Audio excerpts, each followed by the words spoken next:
सभी श्रोता बंधुओं को हमारे YouTube चैनल पर हार्दिक अभिनंदन है। आज ध्यान पूर्वक सुनेंगे गणेश पुराण का दूसरा अध्याय आपके सामने लेकर आया हूँ। ध्यान से सुने। बड़ी दुर्लभ चीज़ है, बड़ी दुर्लभ चीज़ है। कहते हमारे हिंदू ग्रंथ में 4 वेद, 6 शास्त्र, 18 पुराण है। बड़ी भाग्य उदय होता है तो इनका श्रवण करने को मिलता है। जय श्री राम। श्रवण करें और अच्छा लगे तो चैनल को हमारे सब्सक्राइब जरूर करें दक्षिणा के रूप में। जय श्री राम। आइए सुनाते हैं गणेश पुराण का दूसरा अध्याय। पिछली बार तो आपको सुनाया था गणेश जी का प्रथम अध्याय, जिसमें गणेश भगवान का अग्र पूजा का वर्णन हुआ था। अब उसके आगे की दूसरी कथा सुनाते हैं। आइए तब तक गणेश जी का थोड़ा वंदना करते हैं। गाई गणपत जगवंदन, गाई गणपत जगवंदन, शंकर सुमन भवानी के नंदन,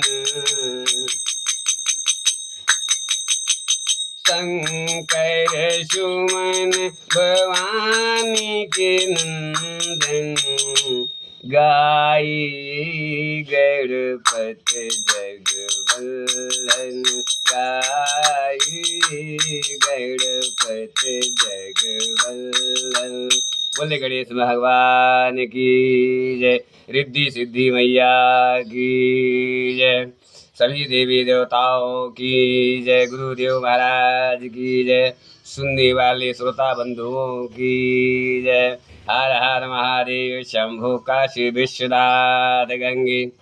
ये गणेश पुराण का दूसरा अध्याय है। इसमें वर्णन किया गया है प्रभु अनंत प्रभु चरित अनंता।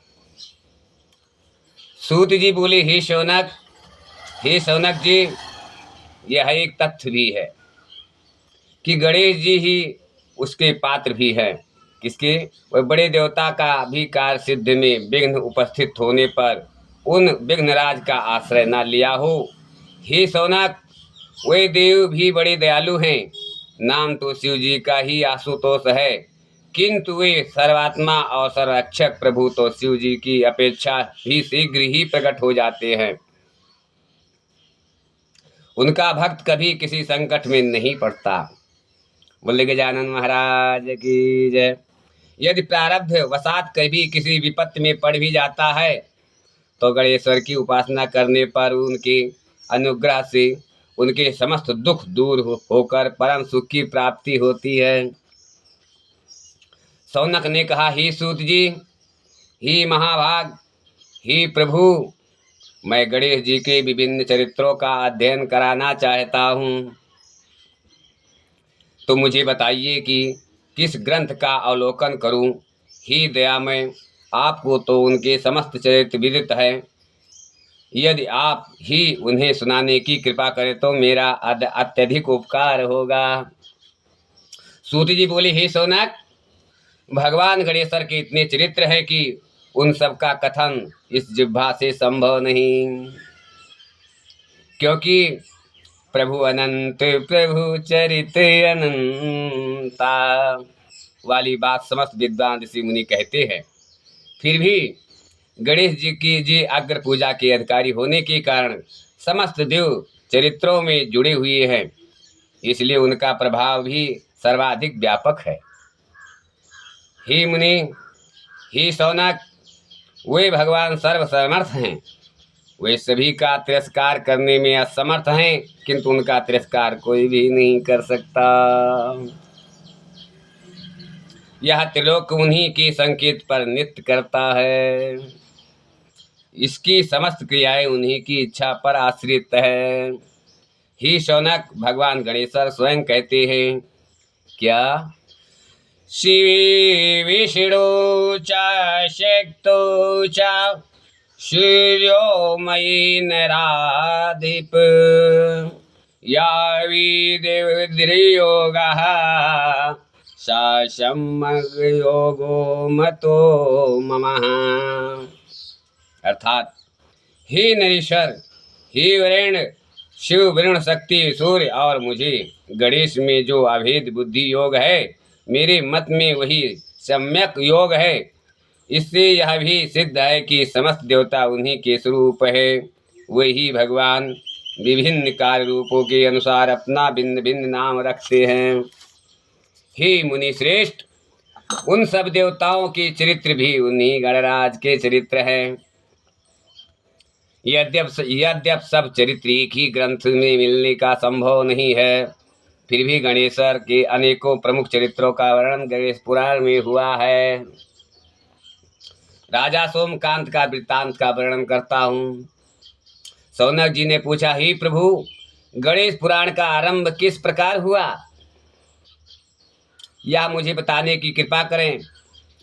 इस पर सूत जी कहने लगे, हे सौनक, यद्यप गणेश पुराण है तो बहुत प्राचीन, क्योंकि भगवान गणेश्वर तो आदि हैं।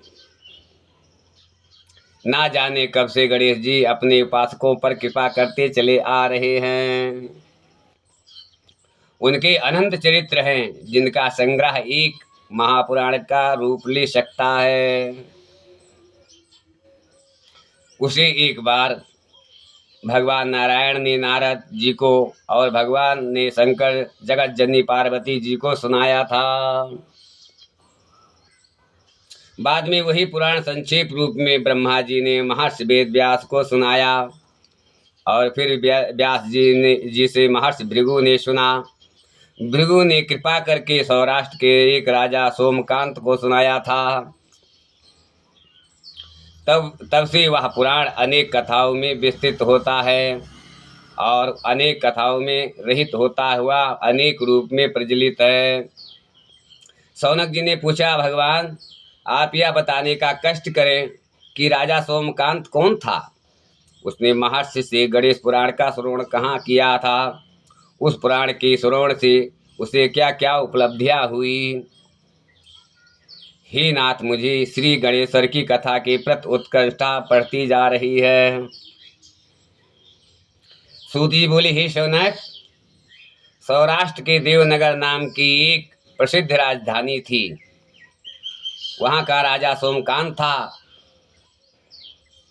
वह अपनी प्रजा का पालन पुत्र के समान करता था। वह वेद ज्ञान संपन्न, शास्त्र विद्या में पारंगत एवं प्रबल प्रतापी राजा, समस्त राजाओं में मान्यता, अत्यंत वैभवशाली था। उसका ऐश्वर्य कुबेर के भी ऐश्वर्य को लज्जित करता था। उसने अपने पराक्रम से अनेकों देश जीत लिए थे। उसकी पत्नी अत्यंत रूपवती, गुणवती, धर्मज्ञा एवं प्रत्यव्रत धर्म का पालन करने वाली थी। वह सदैव अपने प्राणनाथ की सेवा में लगी रहती थी। उसका नाम सुधर्मा था। जैसे वह पतिव्रता थी, वैसे ही राजा भी एक पत्नी व्रत का पालन करने वाला था। उसका हेमकांत नामक एक सुंदर पुत्र था।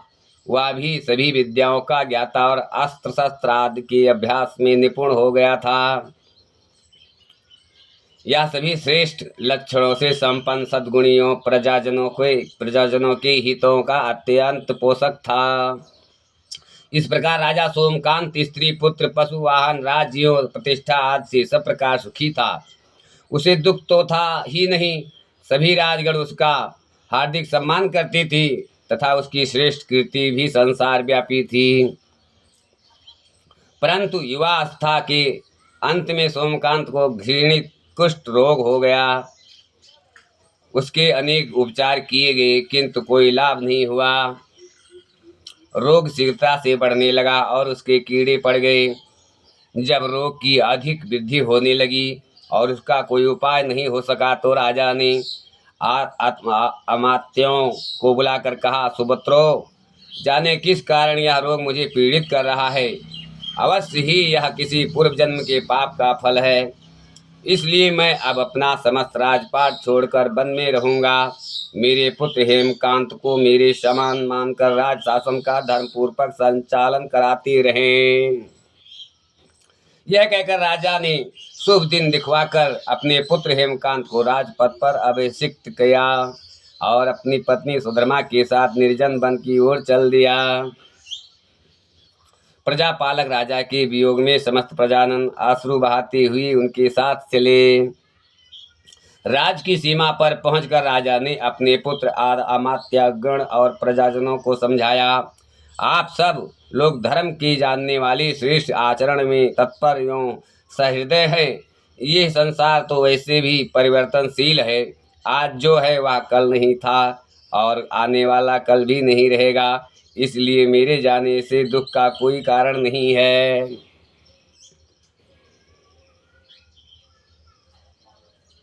मेरे स्थान पर मेरा पुत्र सभी कार्यों को करेगा, इसलिए आप सब उसके अनुशासन में रहते हुए अब उसे सदैव सम्मत देते रहें। फिर पुत्र से कहा, बेटा, यह स्थिति सभी के समक्ष आती रही है। हमारे पूर्व पुरुष भी परंपरागत रूप से वृद्धावस्था आने पर वन में चले जाते रहे हैं। मैं कुछ समय पहले ही वन में जा रहा हूँ, तो कुछ पहले या पीछे जाने से कोई अंतर नहीं पड़ता। यदि कुछ वर्ष बाद जाऊं तब भी मोह का त्याग करना ही होगा। इसलिए हे वत्स, तुम दुखित मत हो। मैं और मेरी आज्ञा मानकर राज शासन को ठीक प्रकार चलाओ। ध्यान रखना, क्षत्रिय धर्म का कहीं त्याग ना करना और प्रजा को सदा सुखी रखना। जय सिया राम। इस प्रकार राजा सोमकांत ने सभी को समझा बुझा कर वहां से वापस लौटाया और स्वयं अपनी पतिव्रता भार्या के साथ वन में प्रवेश किया। पुत्र हेमकांत की आज्ञा से उसने सुबल और ज्ञानगम्य नामक 2 अमात्यों को भी साथ ले लिया। उन सब ने एक समतल एवं सुंदर स्थान देखकर वहां विश्राम किया। तभी उन्हें एक मुनि कुमार दिखाई दिया। राजा ने उनसे पूछा, तुम कौन हो, कहाँ रहते हो? यदि उचित समझो तो मुझे बताओ। मुनि बालक ने कोमल वाणी में कहा, मैं महर्षि भृगु का पुत्र हूँ। मेरा नाम च्यवन है। हमारा आश्रम निकट में ही है। अब आप भी अपना परिचय दीजिए। राजा ने कहा, मुनि कुमार, आपका परिचय पाकर मुझे बड़ी प्रसन्नता हुई। मैं सौराष्ट्र के देवनगर नाम राज्य का अधिपति रहा हूँ। अब अपने पुत्र को राज देकर मैं अरण्य की शरण ली है। मुझे कुष्ठ रोग अत्यंत पीड़ित किए हुए है।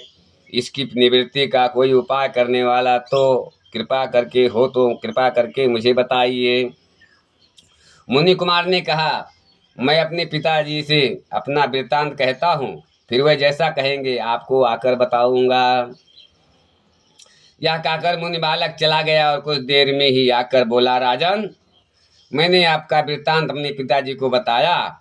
उनकी आज्ञा हुई है कि आप सब मेरे साथ आश्रम में चलकर उनसे भेंट करें, तभी आपके रोग के विषय में भी विचार किया जाएगा।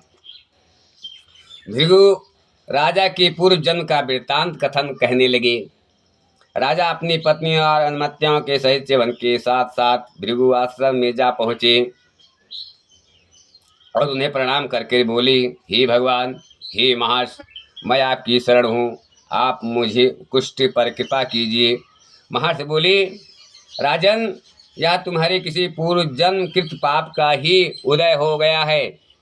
इसका उपाय मैं विचार करके बताऊंगा। आज तो तुम सब स्नानादि से निवृत्त होकर रात्रि विश्राम करो। महर्षि की आज्ञा अनुसार सबने स्नान भोजन आदि उपरांत रात व्यतीत की और प्रातः स्नान आदि नित्य कर्मों से निवृत्त होकर महर्षि की सेवा में उपस्थित हुए। महर्षि ने कहा, राजन, मैंने तुम्हारे पूर्व जन्म का वृत्तांत जान लिया है और यह भी विदित कर लिया है कि किस पाप के फल से तुम्हें इस घृणित रोग की प्राप्ति हुई है। यदि तुम चाहो तो इसे सुना दूं। राजा ने हाथ जोड़कर निवेदन किया, बड़ी कृपा होगी मुनिनाथ, मैं उसे सुनने के लिए उत्कृष्ट हो रहा हूँ। महर्षि ने कहा, तुम पूर्व जन्म में एक धनवान वैश्य के लाडले पुत्र थे। वह वैश्य विंध्याचल के निकट कौलहार नामक ग्राम में निवास करता था। उसकी पत्नी का नाम सुलोचना था। तुम उसी वैश्य दंपत के पुत्र हुई। तुम्हारा नाम कामद था। तुम्हारा लालन पालन बड़े लाड चाव से हुआ। उन्होंने तुम्हारा विवाह एक अत्यंत सुंदरी वैश्य कन्या से करा दिया, जिसका नाम कुडम्बनी था। यदि तुम्हारी भार्या सुशीला थी तो और तुम्हें सदैव धर्म में निरत देखना चाहती थी, किंतु तुम्हारा स्वभाव वासना गंध होने के कारण दिन प्रतिदिन उच्चंगल होता जा रहा था। किंतु माता पिता भी धार्मिक थी, इसलिए उनके सामने तुम्हारी उछलता नहीं दबी रही। परंतु माता पिता की मृत्यु के बाद तुम निरंकुश हो गए और अपनी पत्नी की बात भी नहीं मानते थे। तुम्हें अनाचार में प्रवृत्त हो देखकर उसे दुख होता था, तो भी उसका कुछ बस ना चलता था। तुम्हारी उत्मता चरम सीमा पर थी। अपनों से भी द्वेष और क्रूरता का व्यवहार किया करते थे। हत्या आदि करा देना तुम्हारे लिए सामान्य बात हो गई थी। पीड़ित व्यक्तियों ने तुम्हारे विरुद्ध राजा से पुकार की, अभियोग चला और तुम्हें राज्य की सीमा से भी बाहर चले जाने का आदेश दिया गया। तब तुम घर छोड़कर किसी निर्जन वन में रहने लगे। उस समय तुम्हारा कार्य लोगों को लूटना और हत्या करना ही रह गया। एक दिन मध्याह्न काल था। गुणवर्धक नामक एक विद्वान ब्राह्मण उधर से निकला। बेचारा अपनी पत्नी को लिवाने के लिए ससुराल जा रहा था। तुमने उस ब्राह्मण युवक को पकड़कर लूट लिया। प्रतिरोध करने पर उसे मारने लगे तो वह चित्कार करने लगा, मुझे मत मार मत मार, देख मेरा दूसरा विवाह हुआ है, मैं पत्नी को लेने जा रहा हूँ। किंतु तुम क्रोधवेश में ऐसे लीन हो रहे थे कि तुमने उसकी बात सुनकर भी नहीं सुनी। जब उसे मारने लगे तो उसने साफ दे दिया, अरे हत्यारे, मेरी हत्या के पाप से तू सहस्त्र कल्प तक घोर नरक में भोगेगा। तुमने उसकी कोई चिंता न की और सिर काट लिया। राजन, तुमने ऐसी ऐसी एक नहीं बल्कि अनेक निरीह हत्याएं की थी, जिसकी गणना करना भी पाप है। इस प्रकार इस जन्म में तुमने घोर पाप कर्म किए थे, किंतु बुढ़ापा आने पर जब अशक्त हो गए तब तुम्हारे साथ जो क्रूर कर्मा थे वे भी किनारा कर गई।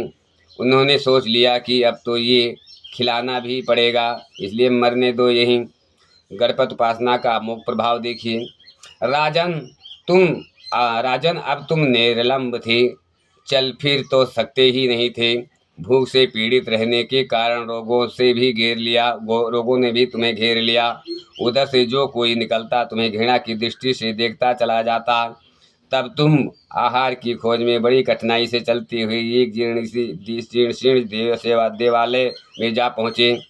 उसमें भगवान गणेश्वर की प्रतिमा विद्यमान थी।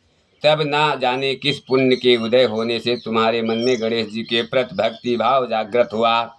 तुम निराहार रहकर उनकी उपासना करने लगे। उससे तुम्हें सब कुछ मिला और रोग भी कम हुआ। राजन, तुमने अपने साथियों की दृष्टि बचाकर बहुत सा धन एक स्थान पर गाड़ दिया। अब तुमने उस धन को उसे देवालय के जीर्णोद्धार में लगाने का निश्चय किया। शिल्पी बुलाकर उस मंदिर को सुंदर और भव्य बनवा दिया। इस कारण को ख्यात सुख्यात में बदलने लगी। फिर यथा समय तुम्हारी मृत्यु हुई। यमदूतों ने पकड़कर तुम्हें यमराज के समक्ष उपस्थित किया। यमराज तुमसे बोले, ही जीव, तुमसे पाप और पुण्य दोनों ही किए हुए हैं और दोनों का ही भोग तुम्हें भोगना है, किंतु पहले पाप का बल भोगना चाहते हो या पुण्य का? इसके उत्तर में तुमने प्रथम अपने पुण्य कर्मों के भोग की इच्छा प्रकट की और इसलिए उन्हें तुम राजकुल में जन्म लेने के लिए भेज दिया। पूर्व जन्म में तुमने भगवान गणाध्यक्ष का सुंदर एवं भव्य मंदिर बनवाया था, इसलिए तुम्हें सुंदर देह की प्राप्ति हुई। यह कहकर महर्षि भृगु कुछ रुके, क्योंकि उन्होंने देखा कि राजा को इस वृत्तांत पर शंका हो रही है। तभी महर्षि ने के शरीर से असंख्य विकराल पक्षी उत्पन्न होकर राजा की ओर झपटी। उनकी चोंच बड़ी तीक्ष्ण थी, जिनसे वे राजा के शरीर को नोच नोच कर खाने लगे। उसके कारण उत्पन्न असह पीड़ा से व्याकुल हुए राजा ने महर्षि के समक्ष हाथ जोड़कर निवेदन किया, प्रभु, आपका आश्रम तो समस्त दोष द्वेष आदि से परे है। यहाँ मैं आपकी शरण में बैठा हूँ, तब यह पक्षी मुझे अकारण ही क्यों पीड़ित कर रहे हैं? हे मुनिनाथ, इनसे मेरी रक्षा कीजिए। महर्षि ने राजा के आर्तवचन सुनकर सत्वाना देते हुए कहा, राजन, तुमने मेरे वचनों में शंका की थी और जो मुझ सत्यवादी के कथन में शंका करता है उसे खाने के लिए मेरे शरीर से इसी प्रकार पक्षी प्रकट हो जाते हैं, जो कि मेरे हुंकार करने पर भस्म हो जाया करते हैं। यह कहकर महर्षि ने हुंकार की और तभी वे समस्त पक्षी भस्म हो गए। राजा श्रद्धावनत होकर उनके समक्ष अश्रुपात करता हुआ बोला, प्रभु अब उस पाप से मुक्त होने का उपाय बताइए। महर्षि ने कुछ विचार कर कहा, राजन, तुम पर भगवान गणेश्वर की कृपा सहज रूप से है और वे ही प्रभु तुम्हारे पापों को भी दूर करने में समर्थ हैं, इसलिए तुम उनके पाप नाशक चरित्रों का श्रवण करो। गणेश पुराण में उनकी प्रमुख चरित्रों का भली प्रकार वर्णन किया हुआ गया है, अतएव तुम श्रद्धा भक्ति पूर्वक उसी को सुनने में चित्त लगाओ। राजा ने प्रार्थना की, महामुनि, मैंने गणेश पुराण का नाम भी आज तक नहीं सुना, तो उनके सुनने का सौभाग्य कैसे प्राप्त कर सकूंगा। हे नाथ, आपसे अधिक ज्ञानी और प्रकांड विद्वान और कौन हो सकता है, आप ही मुझे कृपा करके सुना दीजिए। महर्षि ने राजा की दीनता देखकर उसके शरीर पर अपने कमंडल का मंत्रपूत जल छिड़का। तभी राजा को एक छींक आई और नासिका से एक अत्यंत छोटा काले वर्ण का पुरुष बाहर निकल आया। देखते देखते वह बढ़ गया। उसके भयंकर रूप को देखकर राजा कुछ भयभीत हुआ, किंतु समस्त आश्रमवासी वहां से भाग गए। वह पुरुष महर्षि के समक्ष हाथ जोड़कर खड़ा हो गया। भृगु ने उसकी ओर देखा और कुछ उच्च स्वर में बोली, तू कौन है, क्या चाहता है।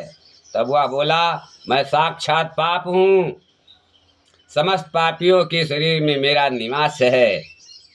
आपके मंत्रपूत जल के स्पर्श से मुझे विवश होकर राजा के शरीर से बाहर निकलना पड़ा। अब मुझे बड़ी भूख लग रही है, बताइए क्या खाऊं और कहाँ रहूं। महर्षि बोले, तू उस आम के अवकाश स्थान में निवास कर और उसी वृक्ष के पत्ते खाकर जीवन निर्वाह कर। यह सुनती ही वह पुरुष आम के वृक्ष के पास पहुंचा, किंतु उसके स्पर्श मात्र से वह वृक्ष जलकर भस्म हो गया। फिर जब पाप पुरुष को रहने के लिए कोई स्थान दिखाई न दिया तो वह भी अंतर ध्यान हो गया। दूसरा अध्याय इति समाप्त। आज ये दूसरा अध्याय समाप्त सुनाया हूँ आपको। अब कल आपको तीसरा अध्याय सुनाया जाएगा श्री गणेश पुराण का। बोले गणेश भगवान की जय। मेरे प्यारे श्रोता बंधुओं, मिले ही न रघुपति बिन अनुरागा, किए जोग जप ज्ञान विरागा।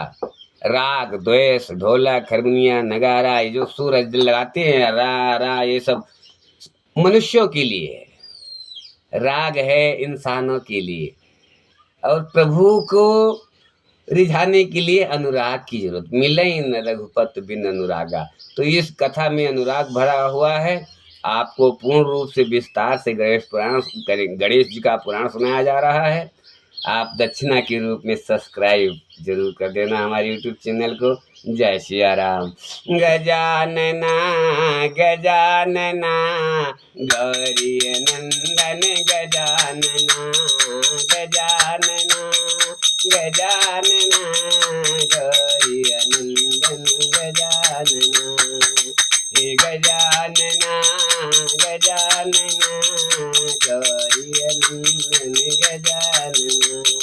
भोले नंदन गजानना भोले नंदन गजानना। गजानना गजानना गौरी नंदन गजानना। हे गजानना गजानना गौरी नंदन गजानना।